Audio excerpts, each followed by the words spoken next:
L'accès à l'eau potable dans le département du Mono, c'est l'un des grands sujets débattus ce mardi 27 février 2024 au premier conseil départemental de concertation et de coordination de l'année 2024 à la préfecture de l'Okossa.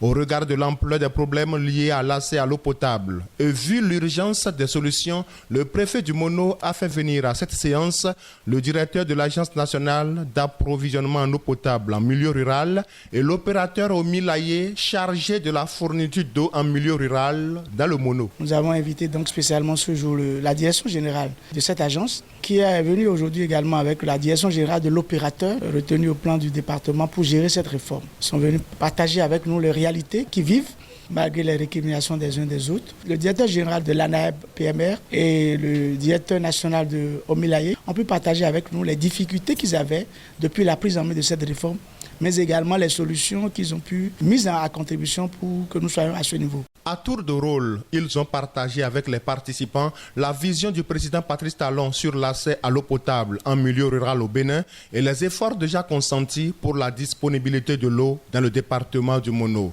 Cependant, l'augmentation du prix de l'eau, l'indisponibilité de l'eau sur plusieurs mois et le défaut d'une franche collaboration avec l'opérateur Omilaye nourrissent la colère des maires et certains conseillers par rapport aux problèmes d'eau dans le département du Mono.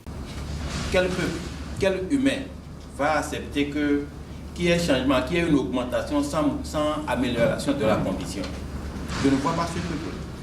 C'est ce que nous vivons à Lokossa. L'eau est vendue à 12 francs, 12,5 francs à Lokossa.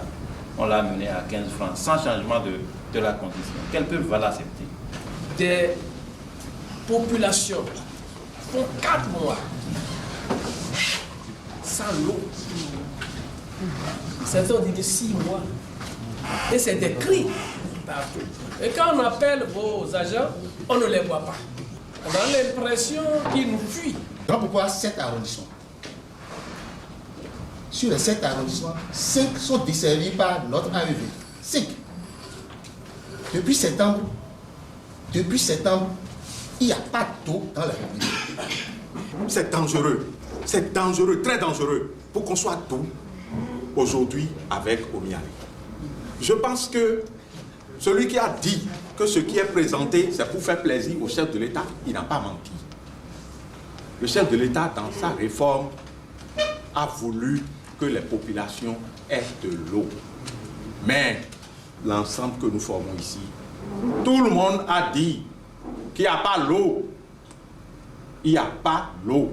Le directeur général de Omilaye se réjouit de la tenue de cette séance qui, selon lui, permettra d'éclairer les populations sur les efforts déjà fournis pour la disponibilité de l'eau potable dans les milieux ruraux du Mono. Nous nous réjouissons parce qu'il y avait justement beaucoup de problèmes de communication, ce qui fait qu'il y avait des interprétations de part et d'autre. Et on pense que ce type de cadre de rencontre-là permet de clarifier les choses pour qu'on soit au même niveau de communication, d'information, de sorte à dissiper les incompréhensions et aller de l'avant, parce qu'on vise tous cette vision importante du chef de l'État qui est de permettre à chaque ménage béninois en milieu rural d'avoir accès à l'eau. Le directeur général de Omilaye exhorte les populations à la patience car il leur faudra encore un peu de temps pour venir à bout des énormes tâches à abattre afin de rendre véritablement accessible l'eau potable dans tous les milieux ruraux du Mono. Alors, effectivement, la tâche est énorme parce qu'on sort d'une situation, je dirais, un peu difficile au niveau des installations dont on a hérité. Ces installations nécessitent une vitalité en termes de réhabilitation, en termes de renforcement. Donc tout ce programme ne peut pas se faire en un jour. Donc il y a toute une phase préparatoire qui certainement est longue et pendant laquelle encore les populations vont souffrir. Mais dès lors où elle sera terminée, la mise en œuvre fera que ça sera un vieux souvenir, ces souffrances-là, et on ira tous de l'avant.